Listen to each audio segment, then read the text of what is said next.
the Irish finally beginning to rise up? Now, the more eagle-eyed among you, which is pretty much everybody who watches my channel, will no doubt notice I'm looking a little bit more beet red even than normal. And I know what you're thinking. Well, were you out in the garden on the first sunny afternoon of the spring and you fell asleep? Well, no. Or were you tending to your tomato plants in the greenhouse and got scorched by the sun? No. On most occasions, in fact 9 out of 10 occasions, you'd be right on the money. It would have been one or the other.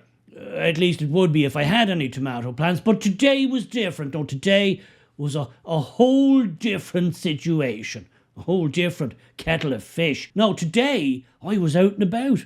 Today I was out in the sun, but I wasn't lying flat on my back passed out in the garden. No, I was protesting. That's what I was doing. I was protesting, I was marching. Me. Yes, I know.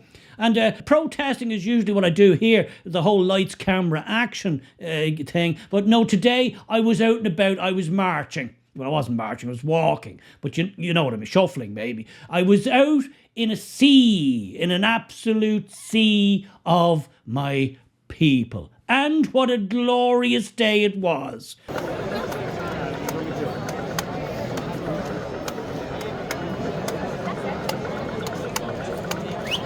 The Garden of Remembrance. Irish men and women, young and old, marching under a beautiful spring sun, under the tricolour, under the flag of our fathers. It was an energy that you just can't replicate. It was something the EU, the UN, the WEF, the global corporations despise, hate, and can't wait to dismantle, to dismiss, to eradicate, to erase. But they didn't today. Today was quite something. I was there, I went there, and I just immersed myself. I got into the whole spirit of the thing, and I met the most amazing people, the most friendly people, the most astute people, the most interesting people. It was just like being in Ireland all over again. It was Italian 90 reborn. It was like the Pope's visit. I'd almost forgotten what such a feeling, what such a sensation, what such an absolute emotive, kindred spirit. It was mind-blowing. And I'm going to show you bits of footage that I took. No Spielberg. I was just a lad holding the phone over his head, like a lot of people were. That's pretty much all you get with me. And no, I wasn't there in any kind of a organisational sense. I wasn't part of any of that. I was just the man in the street. I was the man on the Clapham omnibus, or in this case, I was the man on O'Connell Street. And it was absolutely glorious. What a sight to behold. A sea. An absolute sea of tricolours.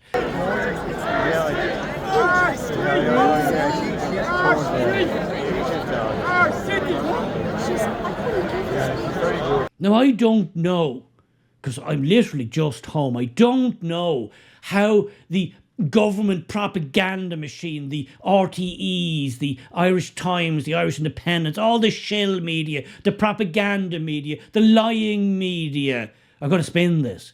But I can tell you, I was there. I was in the middle of it. How do you think I got this red face? I had to work for it. And work I did.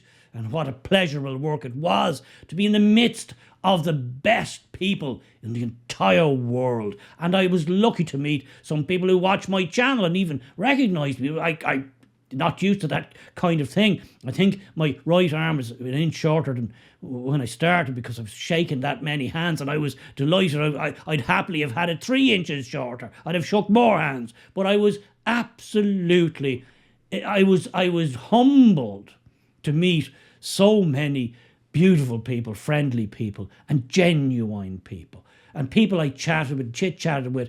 And it's sometimes difficult to understand when you're behind a camera and you're doing your thing and you're reading the comment section. These are all real people, marvellous people. And then you find yourself meeting them face to face, and you're blown away. You're blown away that you're connecting with people. Well, how's it going? Great turnout. Long may it continue. That's what I say, long may it continue. And so if anybody tries to spin this, and that's why I'm making this video, hot off the presses, guys, hot off the presses. If RTE or News Talk or the Irish Times, the Evening Herald, I don't care who, if they try to spin this day as some kind of far-right, alt-right, fascist-adjacent situation, march, protest, gathering, they're lying to you. They're lying to you. I was there. I was in the middle of it. Right in the centre. I'm going to show you now.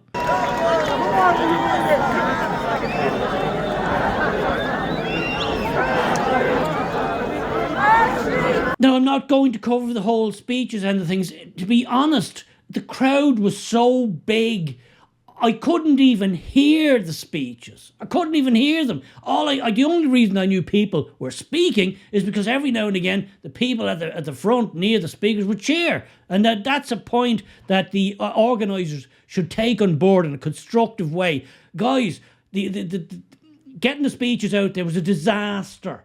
It was a disaster.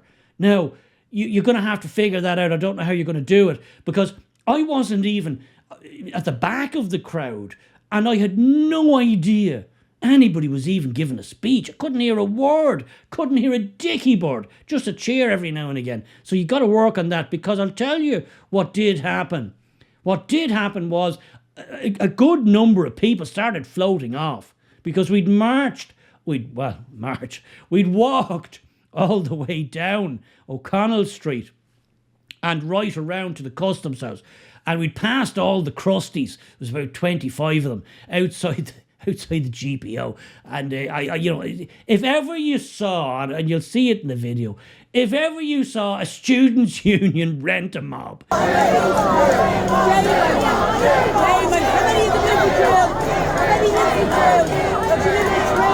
It was like watching it. It's like Dublin Zoo. It's like somebody. I shouldn't say that. You can't say that sort of thing.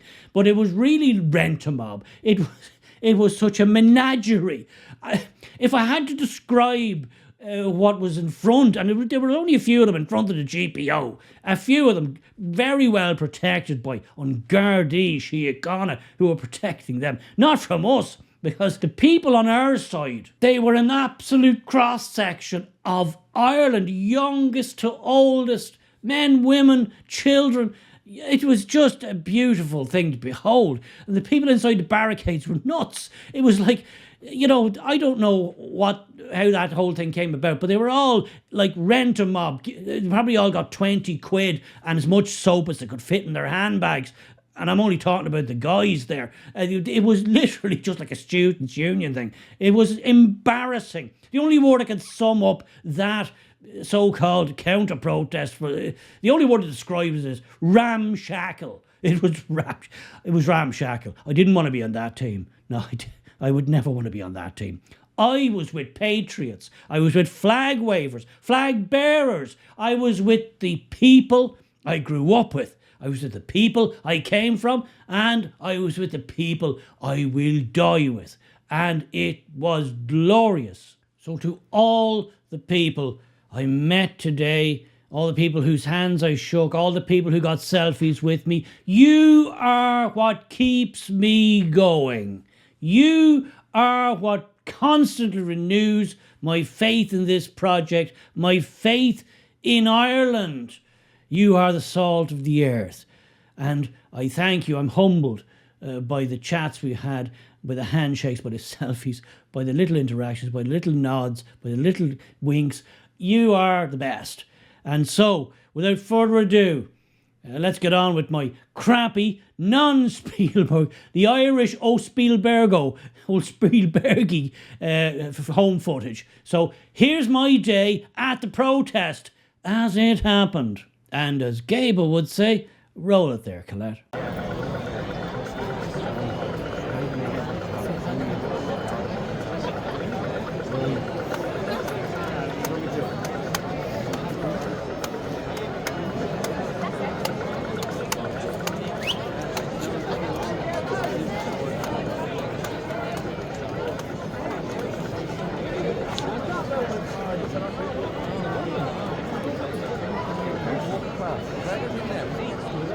say he's at the front there somewhere. And to take the eye off the hair, you know what I mean? Thank you.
Well, how's it going? Great turnout. Italian 90 all over again, huh? Almost feels like Ireland.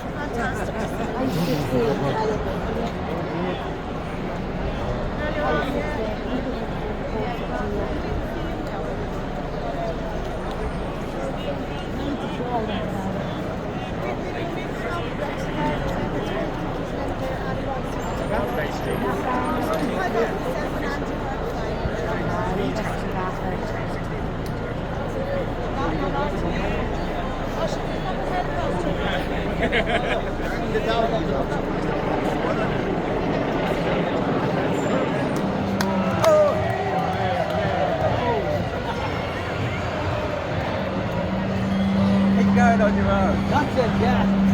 I'm noisy.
Good to see you.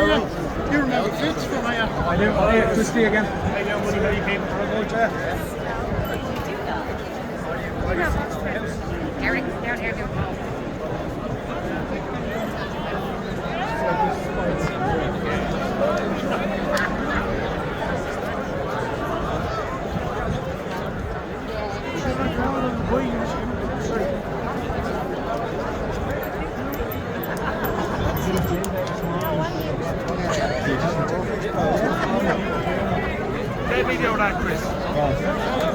hold out and then hold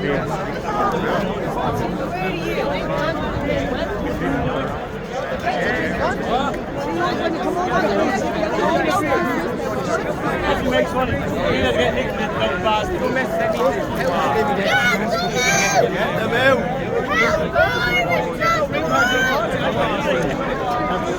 Someone else got paid money. It's just somebody else. Somebody they know that wants to do